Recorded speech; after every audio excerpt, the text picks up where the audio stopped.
Greetings, and welcome to a story that will challenge everything you thought you knew about modern warfare. What if the true weapon of the Allies in Normandy wasn't just their soldiers, but an unstoppable industrial machine transforming every battlefield into a relentless factory of destruction? Imagine gazing upon a 2-hour-long procession of pristine American Jeeps, stretching as far as the eye can see, all arriving from across the Atlantic. Each one brand new, identical, and ready for combat. How could the Germans have overlooked the staggering scale of American wartime production? Over 640,000 Jeeps manufactured between 1941 and 1945, completing one every 90 seconds at the peak? What did it mean when German officers saw their enemy treat vehicles as expendable, replacing engines and entire assemblies in minutes rather than weeks? Why did American supply lines keep arriving with spare parts, fuel, and fully assembled vehicles, while German mechanics struggled with scarce tools and lengthy repairs? And how did American vehicles, especially the Jeep, turn terrain that once seemed impassable into open highways, allowing swift, unpredictable maneuvers that shattered German defenses? Were these vehicles just tools or symbols of an industrial revolution that was redefining warfare itself? The core question remains: how could a seemingly simple machine, an unassuming Jeep, embody an unstoppable wave of logistical and technological superiority that upended centuries of military doctrine? In this video, we will trace the entire journey, uncovering the factory lines that mass-produced these vehicles, the standardization that made them interchangeable, and the unprecedented scale of American mobilization. We will reveal how this industrial might not only overwhelmed German defenses but also transformed the very nature of combat into a relentless, systematic enterprise of production and supply. Get ready, because what you're about to see is the true face of modern war, where victory is decided not just on the battlefield, but in the factories, the supply chains, and the relentless march of millions of identical, unstoppable machines. The revolution begins now. On June 7, in the year 1944, near the small town of Esmelles in Normandy, Oberreiter Klaus Müller, a seasoned officer of the 709th Infantry Division, found himself gazing in stunned disbelief at a remarkable sight: a long, relentless procession of American military vehicles advancing inland from Utah Beach. Over the course of just 2 hours, Müller meticulously counted no fewer than 117 vehicles, all of the same make and model, each appearing as pristine and seemingly untouched as if it had just rolled off a modern factory assembly line. What Müller observed that morning was not merely a typical invasion. What unfolded was a profound industrial phenomenon that threatened to shatter every preconception the German Wehrmacht had harbored about the nature of modern warfare. These vehicles, known in American vernacular as Jeeps, were striking evidence of an unparalleled logistical and manufacturing capacity. They had traversed the vast Atlantic Ocean by the thousands, their massing numbers presenting a reality more destructive and humbling even than the fiercest artillery bombardments. The Germans realized they were not merely facing a conventional army, but rather an entire industrial blend of production lines, supply chains, and logistical networks that had converted warfare into a form of mass manufacturing. These Jeeps had begun arriving in the initial waves of Allied landings, propelled directly from landing ship tanks, massive vessels navigating the English Channel, set in endless convoys that snaked toward the Norman coast. Each of these landing ships, known for their capacity and versatility, could carry as many as 30 fully assembled Jeeps. The relentless waves of such ships brought their cargoes to a beachside assembly, where the vehicles bore the recognizable logos of either the Willis Overland Motor Company situated in Toledo, Ohio, or the Ford Motor Company based in Dearborn, Michigan. Officials designated these units as Truck 1/4 ton, 4x4, Command Reconnaissance, a bland yet technically precise label for what the Germans perceived as a revolutionary force on wheels. To the German soldiers, watching this sudden influx of numerous vehicles pouring onto French soil, this assembly of seemingly innocuous transport units symbolized something far more sinister. A demonstration of an industrial capacity that defied their understanding and expectations. It was, in essence, a stark revelation that the Allies were not just fighting with manpower and bombs but with a vast, mechanized infrastructure that fueled their war efforts on an unprecedented scale. This evidence of American industrial might was recorded cautiously in after-action reports, such as that penned by Hauptmann Vera Linderman, commander of the 3rd Company of the 919th Grenadier Regiment, on June 9, 1944. In his written account, Linderman observed with growing concern, "The enemy possesses vehicles in quantities we reserved for ammunition rounds. Every American unit, down to the smallest squad, appears to be fully motorized."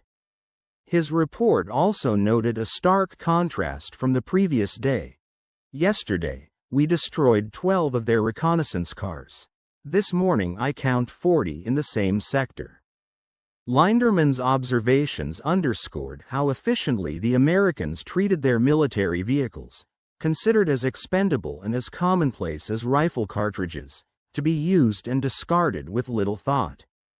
The sheer scale of Jeep production, he thought, would have been astonishing to German military planners if they had glimpsed the figures.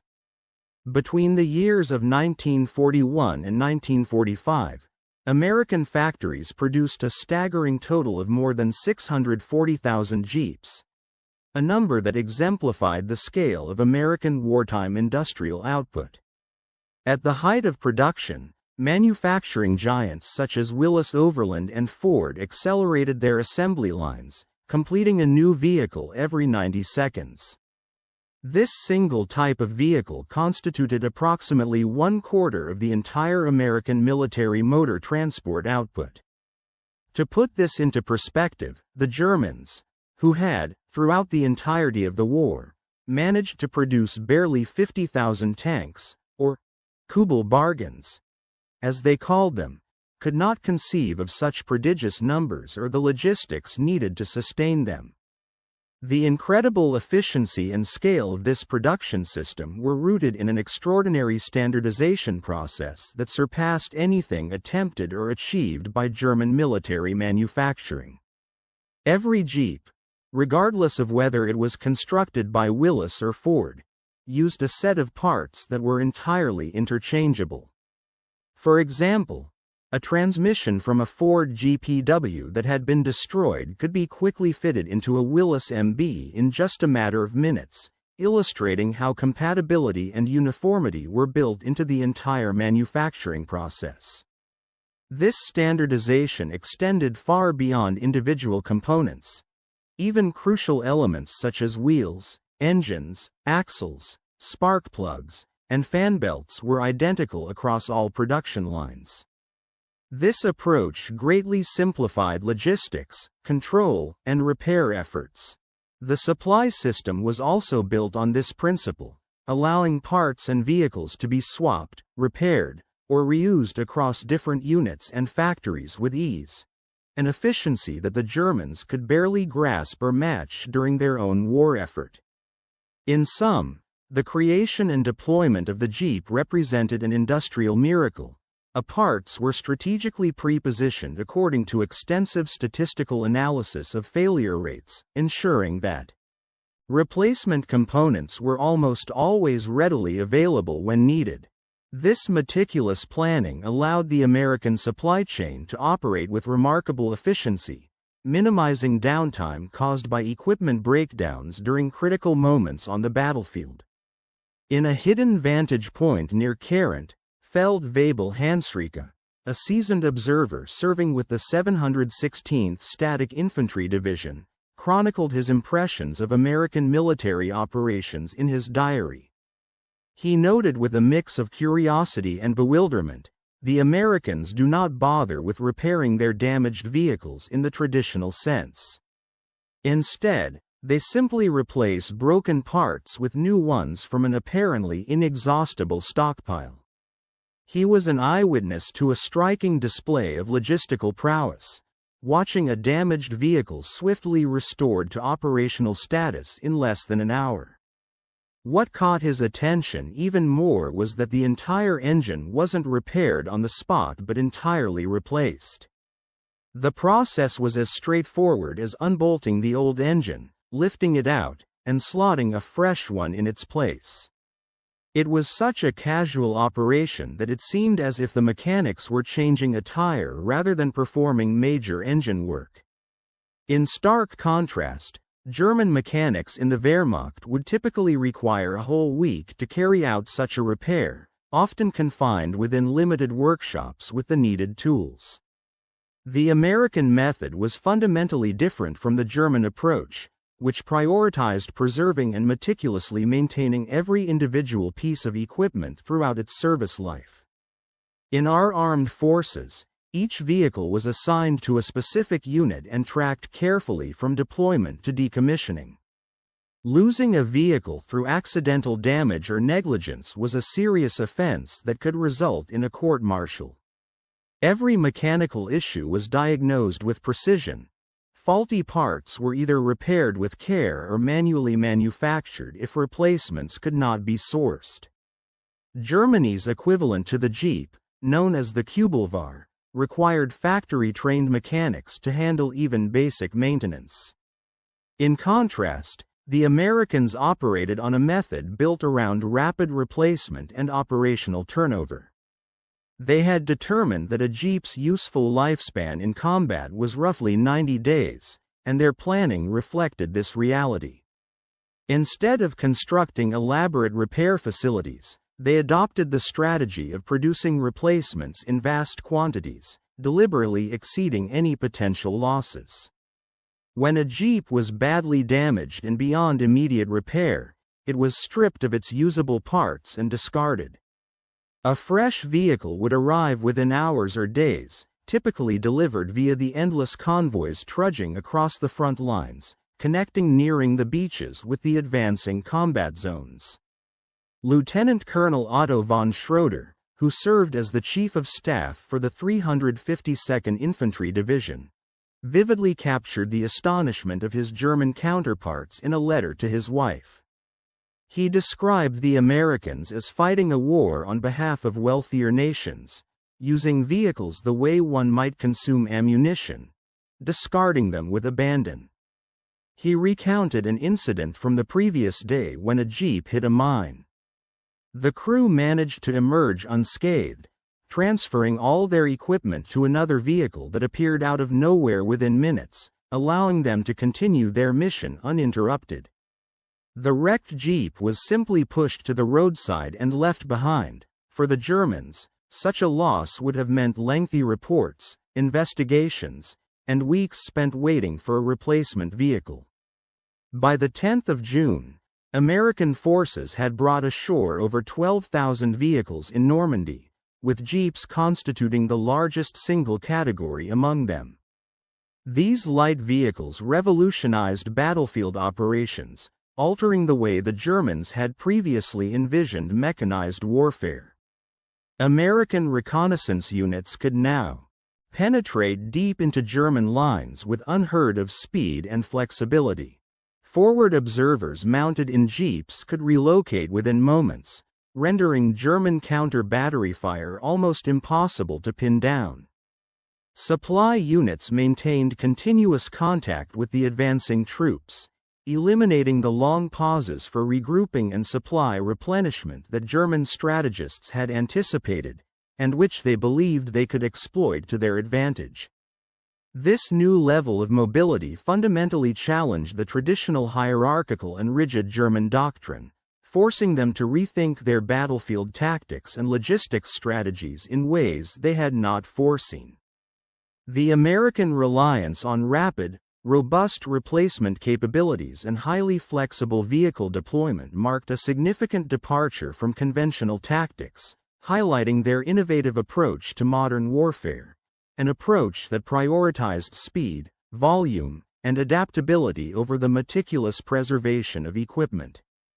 The remarkable capabilities of the American Jeep significantly compounded the difficulties faced by German forces during the campaign. Its four-wheel drive system and remarkably light weight allowed it to navigate terrain that German military planners had deemed impassable for conventional vehicles. This versatility meant that what was expected to be natural battleground terrain, rutted roads, sunken lanes, and thick hedgerows, became routes for swift and confident movement of American units. The Jeep could effortlessly traverse open fields, surmount embankments, and circumvent obstacles, effectively transforming traditional landscape barriers into mere hurdles. In many cases, this created an entirely new, unofficial network of roads, independent of the carefully mapped and fortified routes that German defenses had prepared in advance.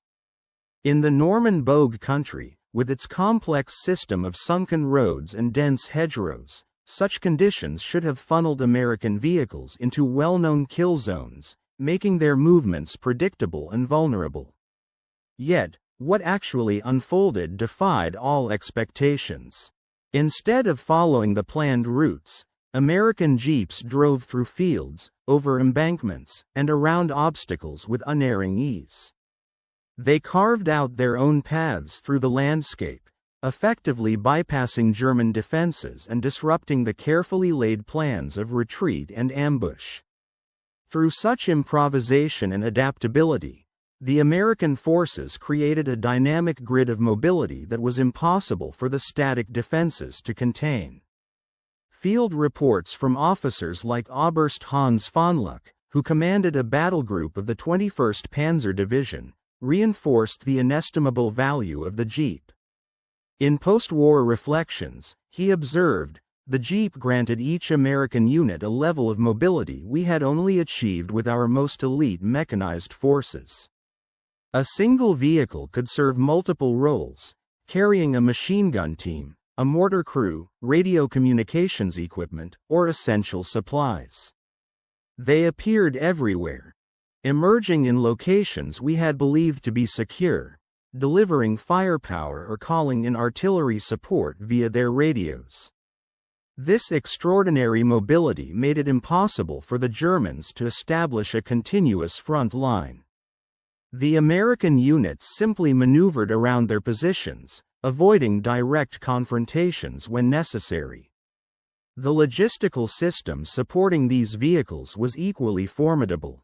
American supply lines operated on an industrial scale, consistent and efficient, capable of sustaining vast armored and motorized formations in the field. Every day, ships arrived laden with not merely fuel and ammunition but complete vehicle sets, spare engines, transmissions, and pre-assembled parts. Mobile workshops followed closely behind combat units, ready to perform any necessary repairs or replacements on the battlefield itself. The speed at which replacements arrived was astonishing. If a unit lost 10 Jeeps in action, 10 fresh vehicles would typically be delivered within the next 48 hours, and often in much less time.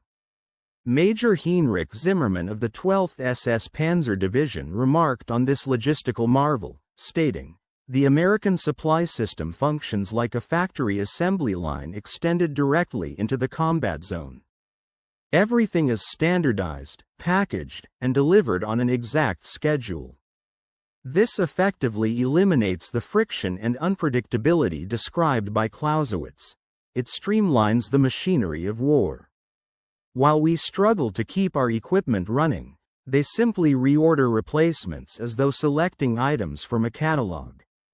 This technological and logistical excellence had profound psychological effects on German soldiers, who by now realized the true scale of American material abundance, something they had violently underestimated. Soldiers, initially discouraged by propaganda asserting that the Americans were soft and reliant on comfort, soon faced the stark reality of an enemy equipped with a seemingly endless supply of vehicles, weapons, and advanced logistical support beyond their wildest expectations. The sight of countless columns of identical jeeps rolling across the fields, each one brand new and fully equipped, instilled a sense of awe and despair among German troops. Many of these soldiers fought on with equipment that had been in service since the early days of the Polish campaign, meticulously maintained but visibly worn. Gerrit Wolfgang Braun, a mechanic serving with the 21st Panzer Division, examined several captured jeeps and offered an insightful assessment, noting, "Every component is designed for mass production and straightforward replacement. The engines are simple yet sufficiently dependable. The transmissions are robust, built for durability rather than finesse. Nothing here is polished to perfection or has a precise fit, but everything works reliably." In a way, they've sacrificed elegance in favor of sheer quantity, and that abundance of vehicles is proving decisive in this conflict. What especially troubled German observers indoctrinated in Nazi ideology was the racial integration evident in these American motor pools. African American soldiers not only drove jeeps but also performed maintenance and supervised the motor pools, challenging deeply ingrained beliefs about racial hierarchy and capability. The sight of well-manned, highly organized motor units operated by soldiers of diverse backgrounds starkly contrasted with Nazi racial protests and prejudices, underscoring a new, more pragmatic approach to warfare and supply. A force driven not by ideology but by sheer efficiency and unity of purpose. In examining the stark realities of wartime logistics and technology during this tumultuous period, it becomes evident that the reliance on deep-seated Nazi assumptions about racial hierarchy and military prowess is fundamentally flawed. The case of Lieutenant Colonel Kurt Wagner provides a telling example. With a tone of astonishment, he observed that Negro soldiers operate and repair these vehicles with the same efficiency as white soldiers, an observation that directly challenged prevailing racial theories within the German military enclave. These theories, prevalent among the Wehrmacht's officer corps, suggested that such competence, especially from soldiers of African descent, was impossible. Nonetheless, the practical evidence undeniably contradicted these beliefs, revealing a more complex and less racist reality. The United States' approach to modifying and adapting their military vehicles exemplified a remarkable flexibility that the conservative and rigid German military culture seemed unable to replicate effectively.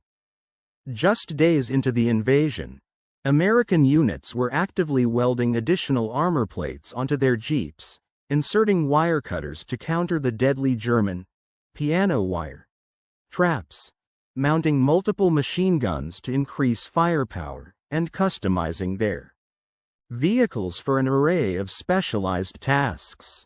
These modifications, though seemingly rudimentary by the high engineering standards of German design, proved immediately effective in the chaos of combat. Medical units, for example, repurposed jeeps into ambulances by securely installing stretcher racks, ensuring rapid evacuation of the wounded. Signal units loaded their vehicles with advanced radio communication equipment vital for battlefield coordination. Engineers, meanwhile, fitted jeeps with mine detectors, enhancing their ability to clear paths through heavily mined terrains, an essential adaptation that saved countless lives and maintained operational mobility. Compared to these resourceful enhancements, German vehicles appeared increasingly antiquated and ill-suited for the demands of modern mechanized warfare. German military vehicles required specific types of fuel, often of a particular grade, along with complex spare parts that were difficult to source during hectic campaign conditions. Moreover, German mechanics needed specialized training to repair these sophisticated machines, slowing down repair times and decreasing operational readiness. In stark contrast, many German units still depended heavily on horse-drawn transport for logistics and troop movement, an outdated practice that significantly hampered mobility. A typical German division needed thousands of horses daily, consuming vast quantities of fodder and supplies. These horses were vulnerable targets for artillery, required constant meticulous care, and could only walk, making them slow and vulnerable on the battlefield. Meanwhile, American units advanced at speeds of around 30 miles per hour in jeeps powered by simple gasoline engines, with minimal upkeep needed, which was extremely demoralizing for German soldiers who had to contend with the limitations of their traditional animal-drawn logistics. By the 15th of June, German intelligence estimates indicated that the American forces in Normandy possessed over 4,000 jeeps, with hundreds more arriving every day. A figure that seemed virtually unbelievable to many German officers familiar with the scale of their own mechanized assets. Recalling that the entire German army's invasion of Poland had utilized fewer than 3,000 motor vehicles of all types, officers could hardly believe how rapidly American production was massing these vehicles. The logistics and manufacturing data suggested an almost terrifying capacity. Even if every American vehicle in Normandy were lost, they could entirely replace their fleet within a mere fortnight. Colonel Ernst Wagner, an officer attached to the Panzer Division, compiled an ominous report that made its way to Field Marshal Rommel just before his injury. The report highlighted a grim reality. "We are up against an enemy who has industrialized warfare to a degree we could not have anticipated." Wagner pointed out that the Americans mass-produced military vehicles using the same methods as civilian automobiles, highlighting a technological and industrial adaptability that was unprecedented. He noted that virtually every American soldier appeared to be familiar with driving and performing basic maintenance on their vehicles, which significantly maintained operational efficiency. Wagner further observed that the entire American society was thoroughly mobilized for this mechanical form of warfare, unlike Germany's more traditional and less adaptable approach. This disparity in industrial philosophy was at the core of the growing strategic imbalance. While German vehicles such as the Kübelwagen were meticulously engineered and crafted for durability and longevity, their production volumes remained limited, only a few dozen per day at peak capacity, due to the more complex manufacturing processes involved. Conversely, American Jeeps, though fundamentally simple and cruder by German standards, flowed off assembly lines at production rates that Germany could not even dream of matching with all its factories combined. The American industrial approach prioritized a concept of adequacy, vehicles that were easy to produce, maintain, and multiply in vast numbers, over the German tendency toward engineering perfection.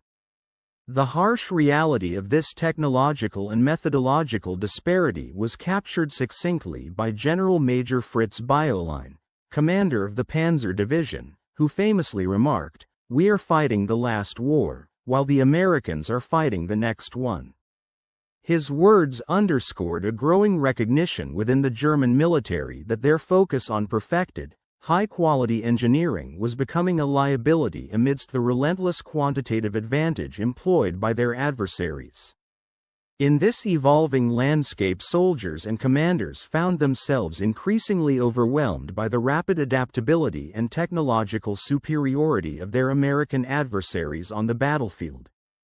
While the Germans relied heavily on traditional, rigid tactics and static defensive formations, the Americans demonstrated a revolutionary approach driven by mobility, logistical efficiency, and innovation. This created a palpable gap between German expectations and the harsh realities they faced, a gap that widened as the campaign progressed.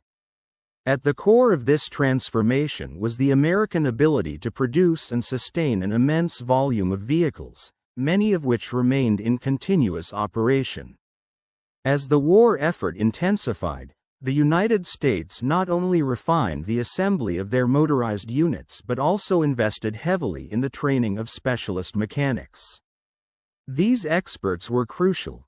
They ensured that vehicles could be maintained with remarkable efficiency, enabling a soldier, regardless of his role, to repair and operate any machine easily.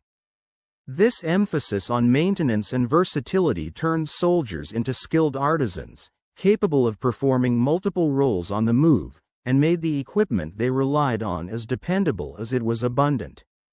Meanwhile, the German military struggled to keep pace with these developments.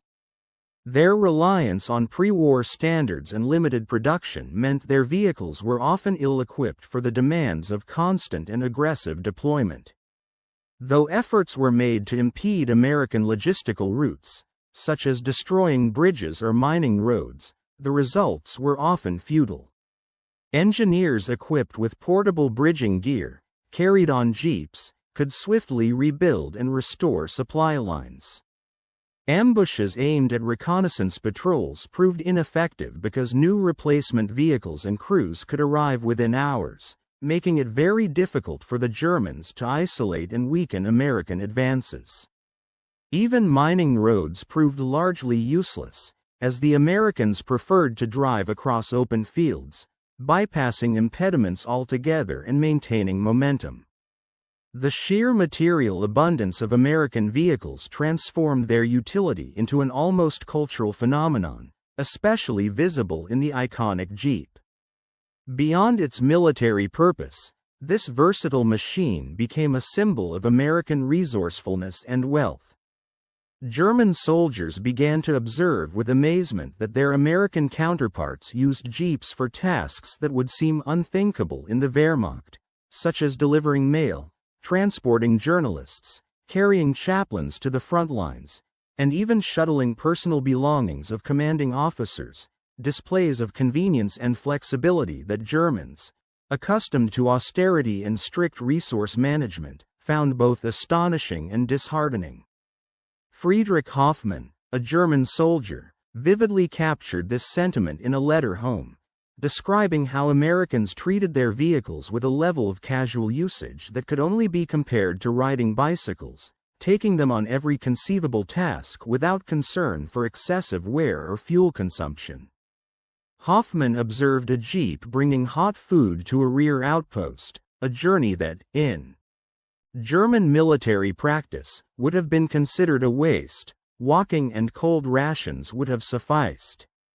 This wastefulness, he wrote, should be a weakness, but in a strange twist, when you can afford to waste without consequences, it becomes a kind of strength.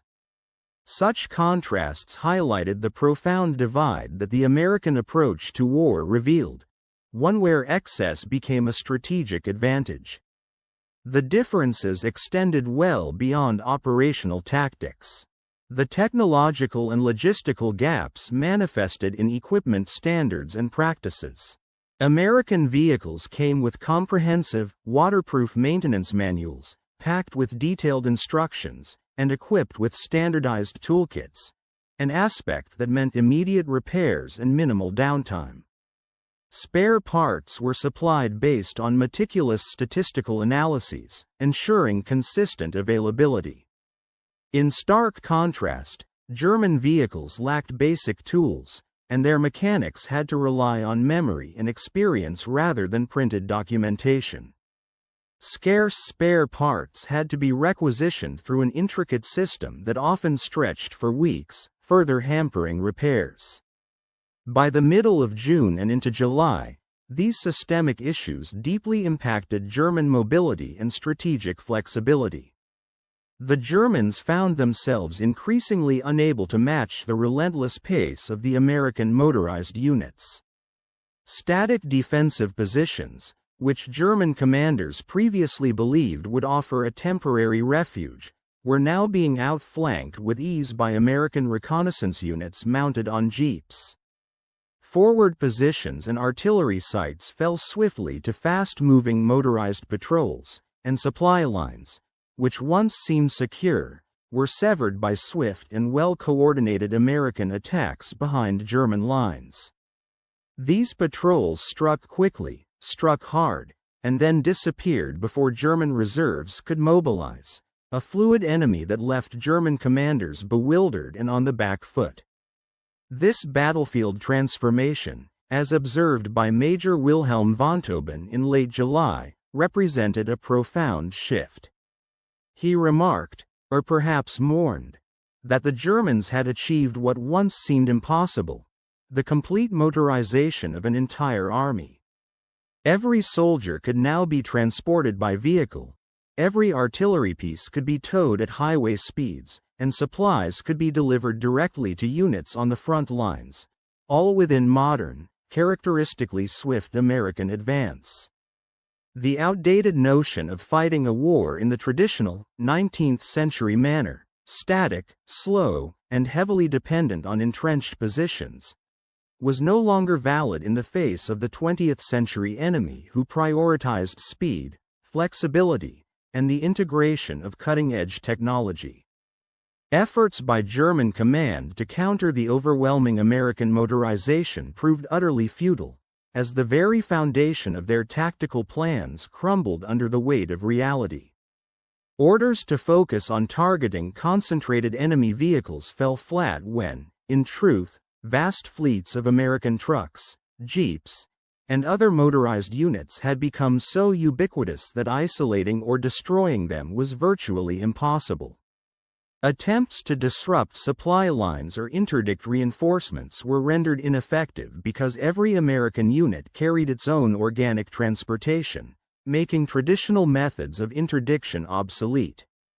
Plans to capitalize on American vulnerabilities, such as their dependence on fuel supplies, became moot when the American logistics system proved in many ways more resilient and expansive than the Germans could have anticipated. Gasoline arrived at the front in quantities reminiscent of the wartime supplies last seen by Germany in the year 1940.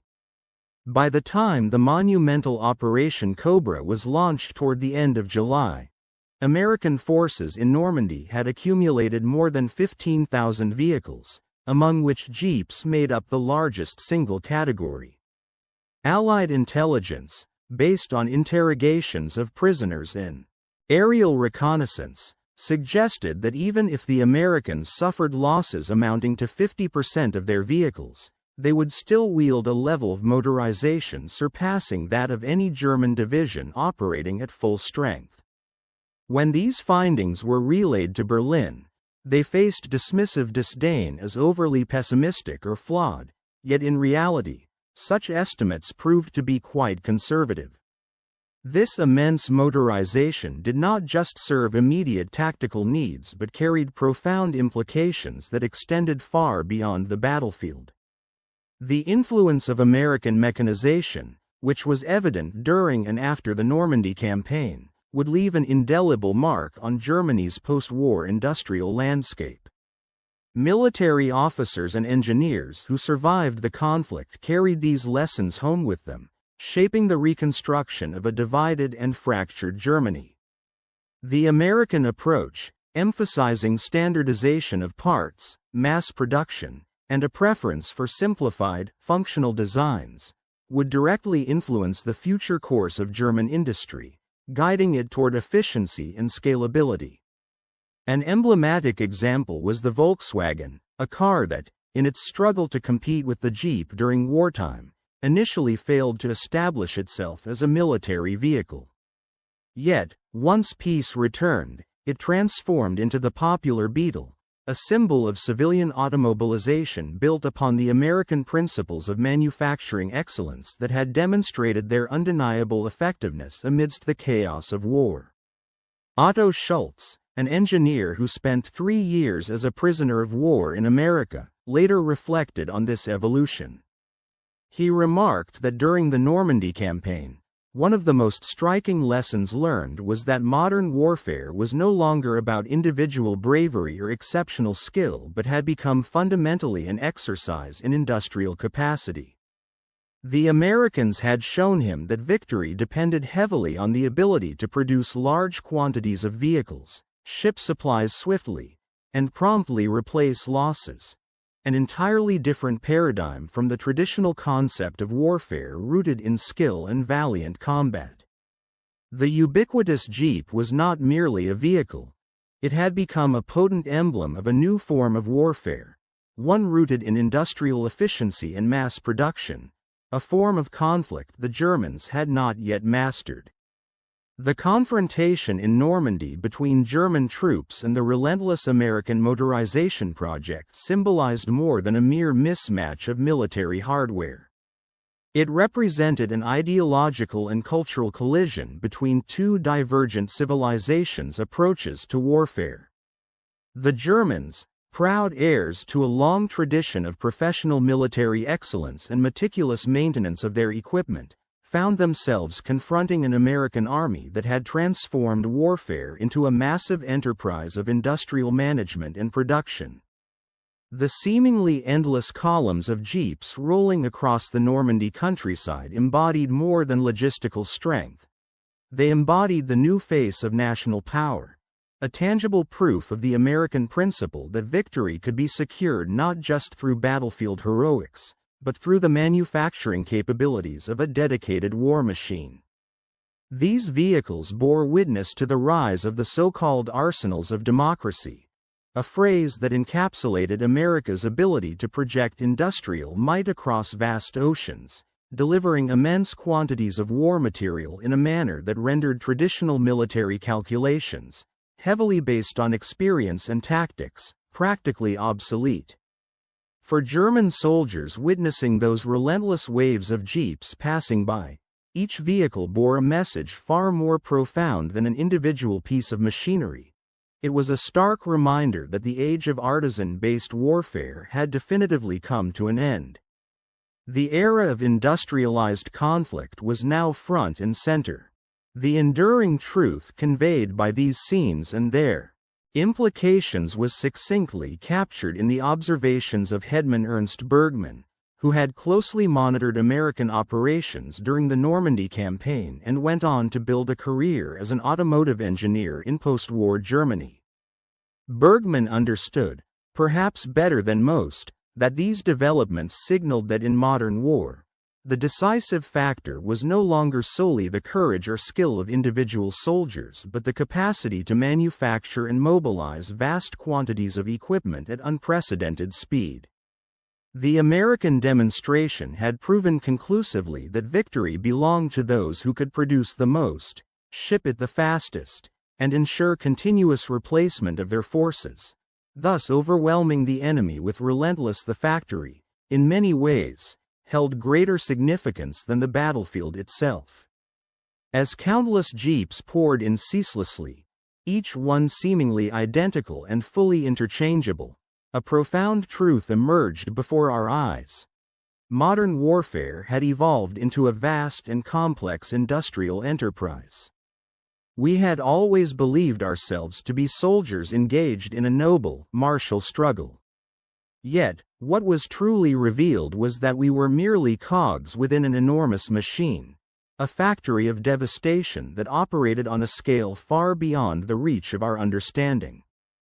This industrial complex, this sprawling behemoth of destruction, was infinitely larger and far more efficient than the modest wartime efforts we imagined ourselves to be part of, transforming the nature of conflict into a relentless, coldly systematic production line.